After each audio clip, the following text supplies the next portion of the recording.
subscribers. Hey guys. Welcome to another episode of Keeping It Real with Sandy and Ange. So, as most people know, 2020 was a crap year for a lot of people for obvious reasons. But our 2020 personally was pretty good. We started talking to each other online.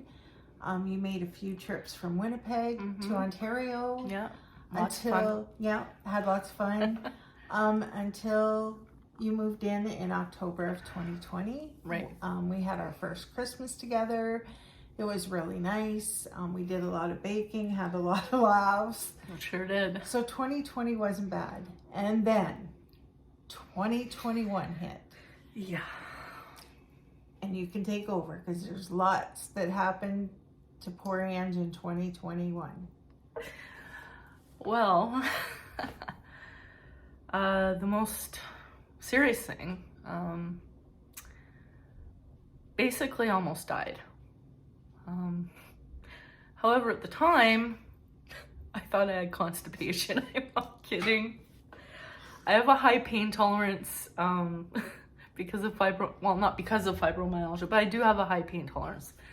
And I had just started Metamucil, hoping, to help with my digestion and my IBS. Yeah, digestion, that's it. And so the day after or 2 days after, I think it was 2 days after I started it, I felt like I had to go potty, number 2. And I couldn't go. And like this went on for a day or two, I think. And I'm like, I'm constipated. I don't know why. I'm not usually constipated.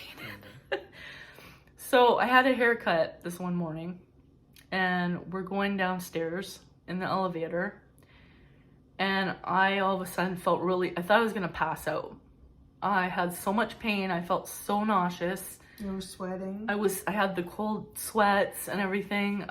We went out the front door, and I leaned over a garbage can. This is how sick I was, that I was leaning over a garbage can thinking, wait a minute, something's not right.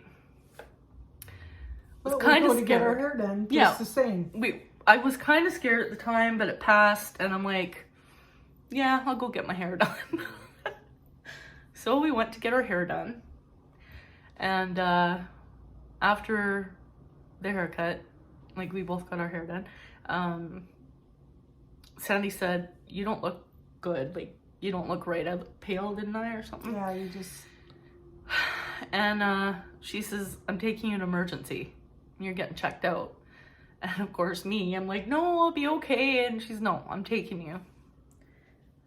So I went in there. And to make a long story short, because we don't want this video to be too long, found out after being to 2 different hospitals and a bunch of tests. But good hospitals. Very good hospitals. That I needed an emergency oophorectomy on my right ovary and my right fallopian tube because I had torsion, 3 times torsion in my fallopian tube, which meant it's twisted. And I had a nerve-sized football cyst, cyst, in the one ovary. And that's what was wrong. So, great surgeon and everything, but going into surgery, And all this had to be done alone. Hang on. Because, it was hard. Yeah, that's why I thought I would talk. One sec, guys.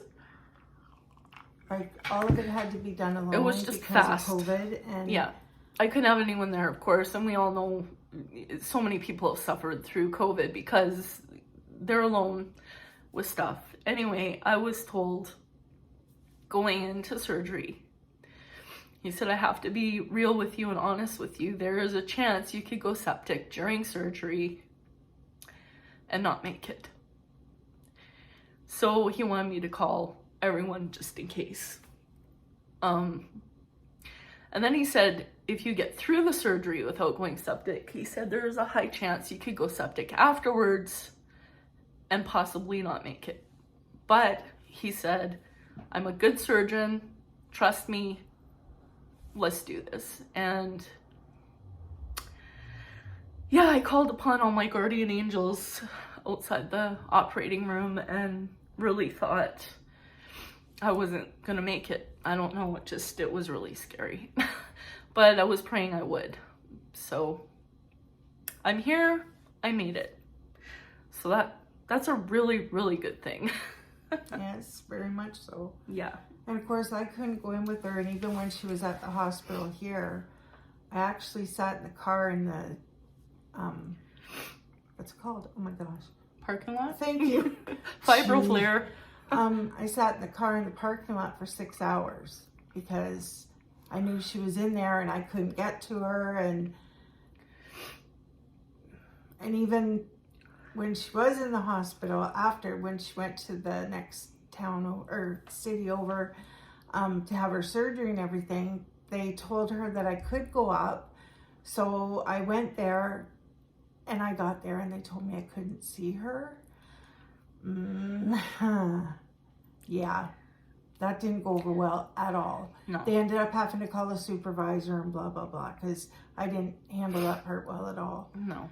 But then the next day, I think we were allowed to come and get you. Yeah. But wow.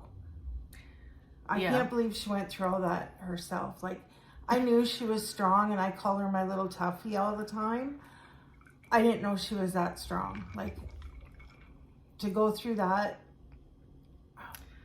by yourself was something. And that was just the start of That was stuff. just the beginning of jumping. Anyway, okay. So, I don't know if it was the end of May or the beginning of June. I'm not sure. So when they had done the screenings and the testings on me when I went in because of that emergency, they had found that my gallbladder was full of gallstones and that I needed it out as soon as possible. You know, funny just for fun. Funny note though. When I moved here in October, I thought I had pulled something in my side, and I was using, the electric TENS machine. I'm like, oh, I pulled something. Anyway, turns out it was my gallbladder that was hurting. Yeah. So, but anyways, from constipated to, when I was moving, I must have pulled a muscle. Mm-hmm. Yeah. No. So, I had to go in for gallbladder surgery, which I did. Again, by yourself. And I mean, this was March, April. It was like 2 months later, I had another surgery, gallbladder. So, yep. And went through that, went through recovery and that. And the surgeon that did my emergency surgery, he had mentioned because I had mentioned to him that when he went in, I said, just give me a hysterectomy, take it all out. And he said, I can't if the rest is healthy. He said, which makes sense. Yeah. Like, So I said to him, I said, well, my periods are really bad, and I have my kids, I've done it all, I don't need to be going through this anymore. He said, okay, so when you're done your other surgery, gallbladder surgery, come back and we'll do an ablation. Which basically is burning the inside of the uterus so that you don't have periods anymore. And so I go in for that. I think that was in July. I'm not sure. No, it was in September. September I had the ablation. Yeah. So I go in and I come out of it, and my surgeon's standing there, and I love this guy, by the way. His name's Dr. Ham. He's awesome. Anyhow, he's standing there and he goes, hey, things went okay. And I'm like, okay. He says, well, we couldn't do the ablation, but we did a D&C, which is like scraping and cleaning or whatever. He said, you need to make an appointment the ablation didn't fire because he thought it was because it found a fibroid, and they're made that way to not work if there's other things in there that they're not aware of. So I was kind of bummed about that. Going to see him again. And he told me the reason my ablation wouldn't fire is because the roof wall of my uterus was extremely thin. And this is due to me having had 3 children and 2 C-sections. So it wasn't safe to do. Didn't they say they could, if he did something, it could wreck your bowel or something? Oh, too? Because of the fibroid. He thought initially Right. that if he went in, it could perforate That's my it. bowel. Yeah. Yeah, that's I'm it. sorry, I forgot about that Oh, part. no. Yeah. So anyway, yeah, so I said, well, I don't know what to do. I mean, I've had my kids, I've had years of my menstrual cycle, but at the same time, I've been through 3 surgeries in a matter of months. And he said, well, it's up to you, my dear. He's from Cape Breton, so he's got an accent. He's such a good guy. Anyway, I said, you know what? Let's do it. I said, let's just get rid of it all. There's cancer in my family, both sides, among many other things. And I said, yeah, let's just take it out. So he said, okay, good. We'll get it, the surgery set, and we'll do this. So... And I was able to come and see you for that one. Yeah. So in October, I had my hysterectomy. Another surgery. And it was nice because she was able to come up and see me. She visited with me during the day and part of the evening. And yeah, and it wasn't a small incision. They had to go along my C-section line because my uterine wall is so thin. He's scared of perforating the bowel. Again, it was an issue. So yeah. So yeah, so I had that, and what was it, last week? Mm-hmm. I went in for like my 4-week follow-up from surgery with Dr. Ham. And he went in and he goes, oh, you're looking good, your color's good, how are you feeling? I said, I'm feeling good. And to be honest, I jumped back from surgery quite well, which surprises me. My Like toughie. within a few days, I want to be doing stuff and I can't. And anyway, but he said, okay, we need to talk about something. And I said, yeah. And he said, I found something when, we did the pathology or whatever of your uterus and all that. And he said, it's a real good thing that we did this when we did. And I'm like, okay, why? And he said, because we noticed precancerous cells, quite a few of them starting.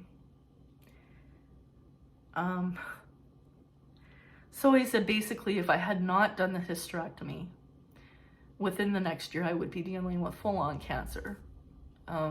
Which they didn't see in August. And yeah, and like he said, it's so weird because in August, he said we didn't see a thing. Like there was no precancerous cells. So I avoided dying, and hopefully, as far as I know from what he says, I'm avoiding cancer too. So thanking my guardian angels. Thank you. Yeah, it's just, it's a lot to swallow. Yeah, but I'm here, and starting in January, I'm going to be going vegan again. Meat is not good for my body. My body doesn't like it. I like it, but my body doesn't like it. It doesn't thrive on stuff like that. So I'm doing everything in my power moving forward to lose weight, again, eat healthy, and all that. And also, this is not beer. It's ginger ale. It's ginger ale, I promise. It's diet ginger ale. It's diet ginger ale. Yeah, because I'm on Ozempic. I'm on my second dose up of it, and I'm also on estrogen patches, and they can both make you nauseous. So ginger ale, because yeah, I'm pretty nauseous right now. So in fact, we're both not feeling very well today, with the weather and just with everything. It's been rough. Yes. But you know, we got through it together, We did and we're too. stronger for it. So I shall turn it over to you. Okay, so that was basically her year, well, our year, because obviously, like, it took a toll on both of us. Me not being there to, I've always been a fixer, and not being able to fix it was really rough. But yeah, so what else happened in 2020? In April, Korak was diagnosed with degenerative myelopathy, which boxers do get, apparently. Not all boxers, but they can get it, where their back end, their legs, their hips, they don't work anymore. And it wasn't a case of his actual hips, it was the joints. So like a hip replacement wouldn't work. Basically nothing would work. They sent us to Guelph, which was, I don't know, 3 hours probably away. Yeah. And we took him there to see a specialist, and they said the same thing, that that's what he had, but if they wanted us to be 100% sure, it would be $3,000, which we don't have. But there was, as some of you know, a GoFundMe page, and we did raise some money for that, which was good because we were able to do follow-up testing, just not the major taking him back to Guelph again. But we did find out that he definitely had degenerative myelopathy, and they say that after that's been diagnosed, it's 6 months to a year. Well, I didn't believe that. I just didn't believe that. I told myself that that wouldn't happen. Apparently, when we were in Guelph and they told us, I got out of the car and started walking.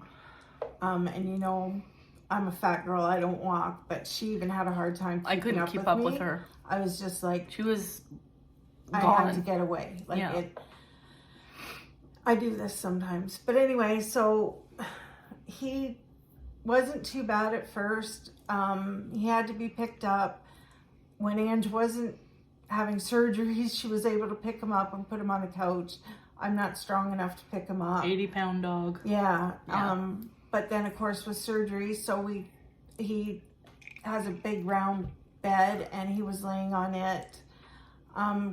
He had to have his food taken to him, his water taken to him. It got so he was wearing diapers. Bill would take him out in the wagon. He would lift him in and then take him to where the dogs do their business across the road and take him out, and that seemed to work. He would walk him for a little bit, which helped, and then he would just fall over. Yeah. I'm glad we didn't. Hard. I took him out a few times. Yeah, and Ange actually saw it. I'm glad I didn't. It's heartbreaking beyond. Yeah. So then he had to wear a diaper, just in case. Not that we cared, like, if he had an accident, he had an accident, but yeah. Just from the picking him up from his bed to take him to the wagon, sometimes he would have an accident or whatever. Yeah. So CBD. There was that. Oh yeah, and we got him CBD oil for dogs. Ange would give it to him twice a day, and that did seem to help. Yeah. Because excuse me, we went camping for our anniversary. Yeah. Oh my God, that was the good of 2021. That was the really good part of 2020. We were gone for 4 nights, I think, and when we came home, we noticed that Korak had gotten worse, and this was in July. And we went, oh, wait a minute, Bill probably didn't give him the CBD oil. So we kept up again, and it did bounce back a help bit for a little bit. But you could tell, like, he just wasn't himself, but it didn't matter. He was our Korak, and if we had to pick him up or whatever, and we would flip him, like if he laid on this side for a while. And he was really good at communicating without, like, he had a way of telling us what he needed. Mm-hmm.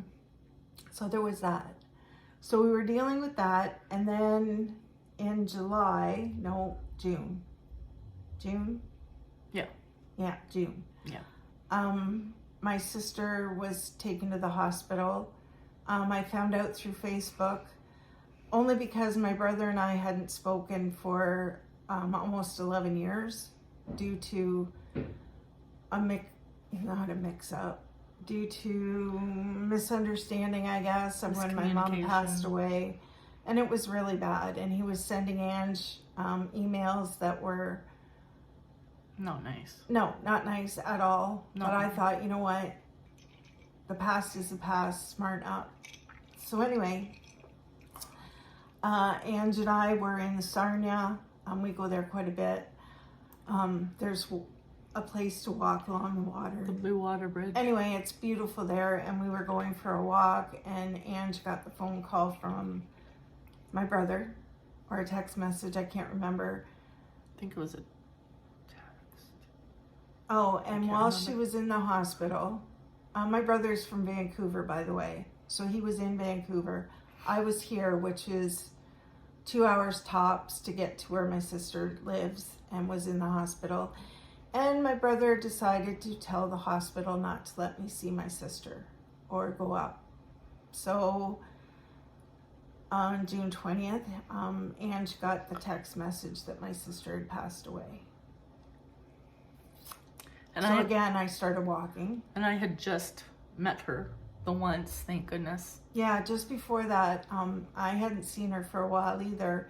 And just before that, we went to see her, and she called me her little rockabilly baby. Yeah. It was a nice visit. It was a nice visit. It was a shock to me that she was gone, more so that she was alone. Like, yes, she was in ICU, so I'm sure even with the regulations, I could have gone up to see her. Whether she heard whoever was there or not, the fact is she was alone, and that was hard. Then my brother came here to take care of business. I had a small thing for her at a funeral home, and I went to it, and my brother and I kind of made peace at the funeral home. I reached out to him first, I think, didn't I? I don't know. Yeah. Doesn't matter. The fact is that we started talking again. So there's still a lot I don't know, but yeah, that was rough. Like, she was only, how old did I? 68, the same age as my dad when he passed, which wasn't her dad, just in case you're thinking, oh, I don't even know why I said that. Anyway. That's okay. So then, a month ago, so then there's just the healing of Ange. My eye, I'm pretty sure I told you guys, this eye, they can't do anything more with it. It's had enough operations. If anything else happens, it's going to have a glass eye or plastic, whatever kind. So, and then I told you guys about all of a sudden I could see. Well, all of a sudden now I can't see again. But glasses, my old glasses aren't helping. Reader glasses aren't helping. So like, what in blazes is going on? So I had an appointment at the IVI Institute in London. Went on the wrong day. But anyway, went back on the right day. And apparently my cataracts are bad right now. So they're not going to worry about this one because I don't use this eye anyway. But they do need to take it off of this one. So I have an appointment with a specialist December 7th. So hopefully that'll be taken care of. And there's been a lot of health issues, stomach-wise. They don't know what's going on. I've had inflammation in my stomach and kidneys, so been on a couple of doses of antibiotics. Sorry about that, guys. So yeah, and then we said goodbye to. So it's been hard, beyond words, hard. So then they called us and told us that his ashes were ready to be picked up. And we went there, and the bill hasn't been paid in full yet. We're making payments on it or whatever. And that day we were giving money on it as well.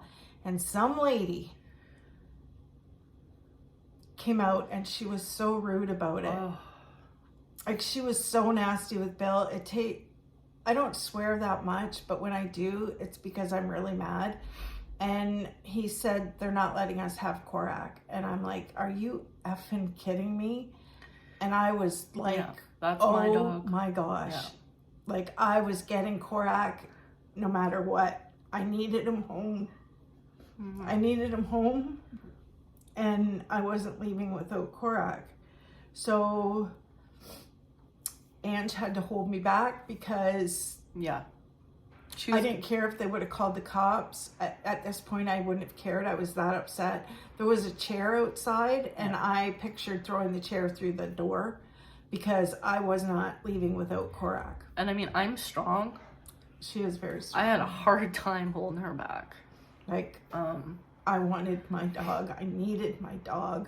I was getting my dog. And I did. Yep. Needless to say, arrangements were made, and we came home with the dog. So there's that. He's home with us now. Yeah. Where he belongs. And that is where he belongs. And it's hard. And I don't know if it was a week later. And I don't even know how it happened, but we have a cat. But I think you guys know this. And I love the cat. And so does Ange. Oh yeah, they obviously don't, subscribe, but they've watched our videos, said that I'm trying to get rid of the cat. Accountable Beauty, if you're there, Yeah. you stop your nonsense. Said that I was trying to get rid of the cat. No, we love him very much, and We there's do. something really quite interesting about him. Many things. Yeah, he really does a lot of things that Korak did, like things that cats don't do or wouldn't do. And there he is. Say hello. Say my name is Dude. This is Dude. And I'm called Johnny Crash. Yeah. Love Bug. Mr. GQ. My panda bear. Yeah. But yeah, so basically that was 2021, and I'm glad for it to be over. Because of my sister and Korak and just so much, my mental health, as I say, has been really bad. And I turn into a bitch. I do. And I know this. And at the time, anyway, it's not good. So the one day I thought, okay, well, I'm just going to lay down for a bit. Enough is enough. I need to take a break. And I wake up to my name being called. And in my room was one policeman, one ambulance man, an ambulance man standing behind him, and a policeman in the hall. So Bill and Ange called 911. Because we couldn't get you to go in to get help. Right. Yeah. And It's okay. It's brave of you. I was self-harming. Nothing major, nothing like, oh my God, she's bleeding to death. Nothing like that. It's just I wasn't being smart. So anyway, they took me by ambulance. They got me in to see someone. But before that, I had to be babysat when I registered, and then to get in. So they took me to this quiet room, and a security guard came in, and he goes, do you mind if I sit and talk with you for a bit? And I said, no, not at all. And this was my so-called babysitter, but oh my nerves. He was the nicest guy. We talked for probably half an hour, and he was so nice, and I just felt so much better after talking to him. And then I got seen by a crisis unit person via chat through the computer or whatever. And they diagnosed me as severely depressed. No, that's not true. They sent me to a psychiatrist where he diagnosed me as severely depressed. Which is no wonder. Yeah, and anxiety. So they put me on medication. I see him again in a month. In the meantime, I'm waiting for a call to see a counselor. So there's that. And if you guys remember, if you've been with me any length of time, you'll know how I was seeing that other counselor for my eating issues and told her that at the time, now this was a few years ago, but that we were on the verge of being homeless. My best friend was dying and I was self-harming then. And remember, she dumped me. So, and this is in the same building.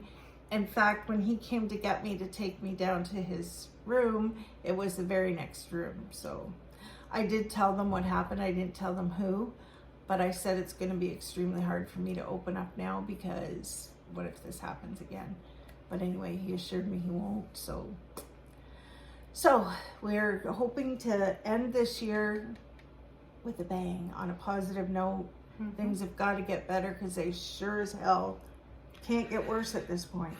Like so many surgeries, and she would have died in Winnipeg. She would have died because that day that I said, no, you're going to the hospital, if she was in Winnipeg, I wouldn't have gone. She would have just thought, oh no, I'll be okay, and she wouldn't have made it. No. So, things happen for a reason. People are all concerned about the relationship because Bill is still here.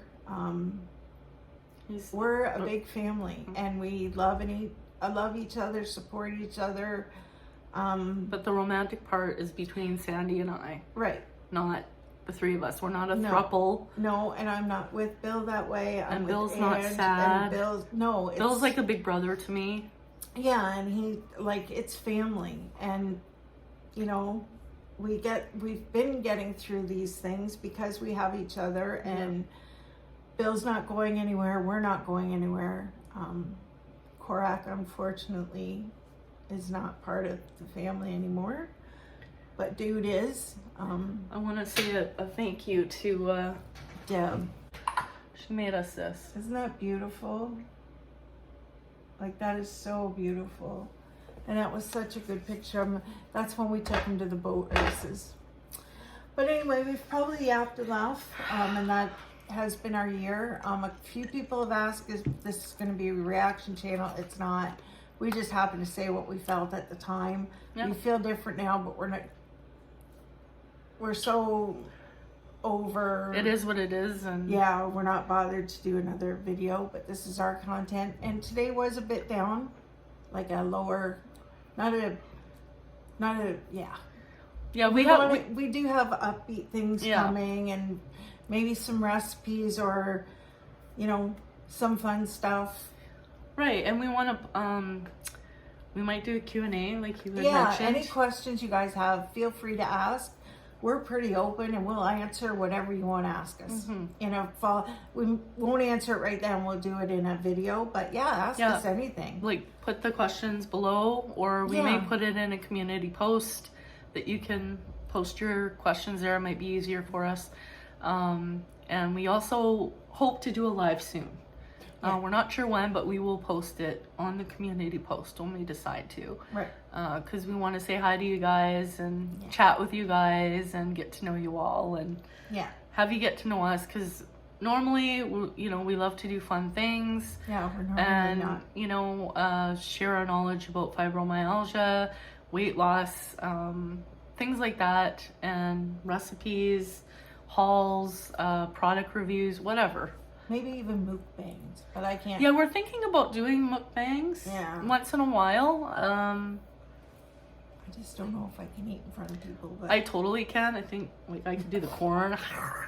I don't care. I'll talk to you with corn on my teeth. Oh my goodness. I think on that note, we should say goodbye. Because I've seen the corn in the teeth. It's pretty. You don't know what you're missing, guys. Anyway, we hope you're all well, and we'll definitely have another video up soonish. please send your questions or ideas for videos you want to see from us. We will definitely look at it and do our best to get that out to you.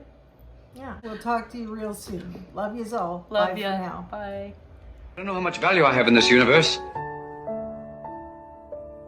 But I do know that I made a few people happier than they would have been without me. And as long as I know that, I'm as rich as I ever need to be.